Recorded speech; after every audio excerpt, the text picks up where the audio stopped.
Dans cette vidéo, on va parler d'un autre projet d'infrastructure Web3 spécialisé en finance décentralisée. Il s'agit d'Injective Protocol.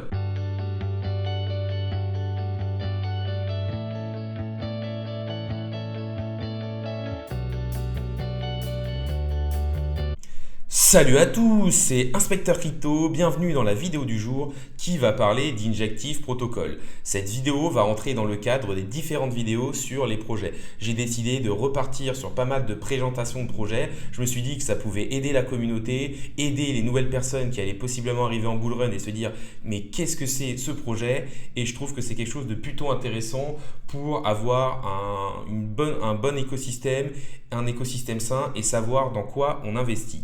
N'hésitez pas à liker la vidéo, à me dire en commentaire le projet que vous aimeriez que j'analyse. N'hésitez pas non plus à vous abonner, ça récompense le travail que je fais au jour le jour et ça permet de faire grossir la communauté. Mais on va tout de suite passer sur le thème de la vidéo du jour, à savoir le projet Injective Protocol.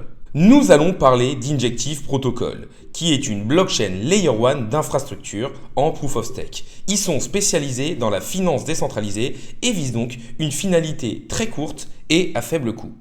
Tout est construit pour avoir des contrats intelligents dédiés à la finance décentralisée.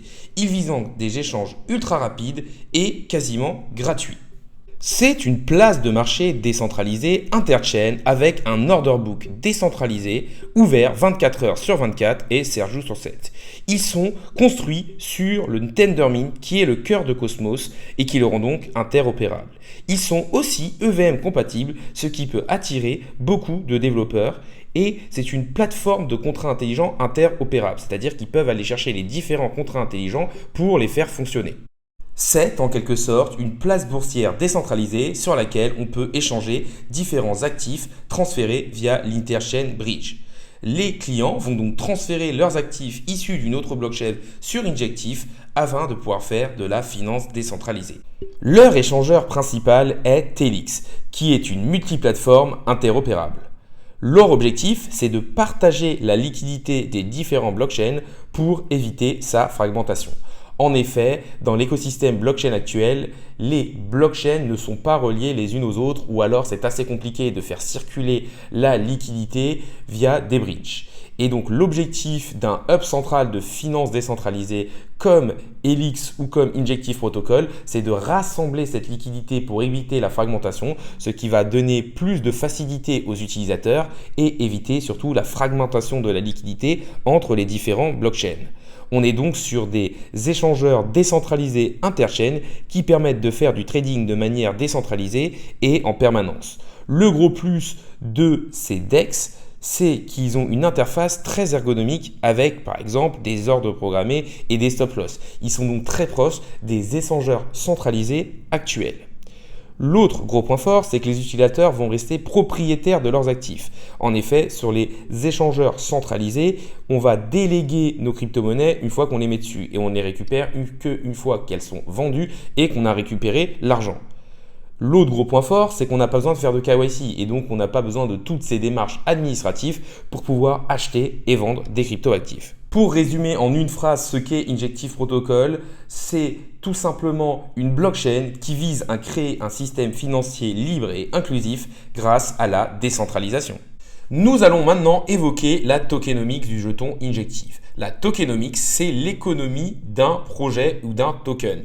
Et c'est hyper important en termes d'investissement parce que ça va permettre de connaître l'offre maximale, l'offre en circulation, l'inflation possible sur le jeton et aussi la distribution.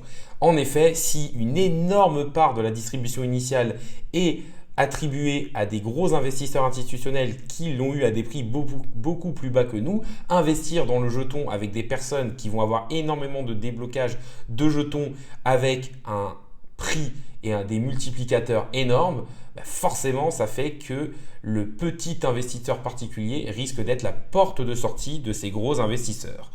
On va d'abord commencer par l'utilité du jeton Injective. Injective va permettre de sécuriser le réseau via le stacking des jetons. C'est aussi un jeton de gouvernance qui va permettre de choisir et de prendre les décisions sur le réseau. Il va servir d'incitation économique aux nœuds et aux et de collatéral sur le marché pour pouvoir emprunter des crypto-monnaies. C'est donc un jeton plus de gouvernance qui a quand même une utilité sur le réseau. Si on regarde l'offre en circulation, on voit qu'il y a environ 83 millions d'injectives qui sont déjà émis sur 100 millions. C'est-à-dire qu'on serait aux alentours des 83% de l'offre en circulation. Mais il y a quelque chose d'important aussi à regarder, c'est qu'il n'y a pas d'offre maximale. Il y aura donc une inflation sur injective une fois que tous les jetons auront été mis en circulation. Si on regarde la distribution initiale au niveau d'Ejective, ce qu'on peut voir, c'est qu'il y a quand même une grosse partie pour le développement de l'écosystème au niveau de 36% et de la team au niveau de 20%. C'est-à-dire que la team, pour moi, a environ 56% des jetons. En private sale, on voit qu'on est à 17% pour les gros investisseurs. Ensuite, on a du liquidity mining pour le développement de la communauté. On a une partie sur le launchpad de Binance, 9%. Et ensuite, on a la seed sale à 6%. Donc en fait, pour moi, ce qui va réellement à la communauté, c'est le launchpad de Binance. Donc on voit que c'est quand même un jeton qui est très tourné au niveau des VC. On arrive sur la fin de la vidéo, donc déjà n'hésitez pas à liker, commenter ou à vous abonner. Ça récompense le travail que je fais au jour le jour et ça permet de faire grossir la communauté.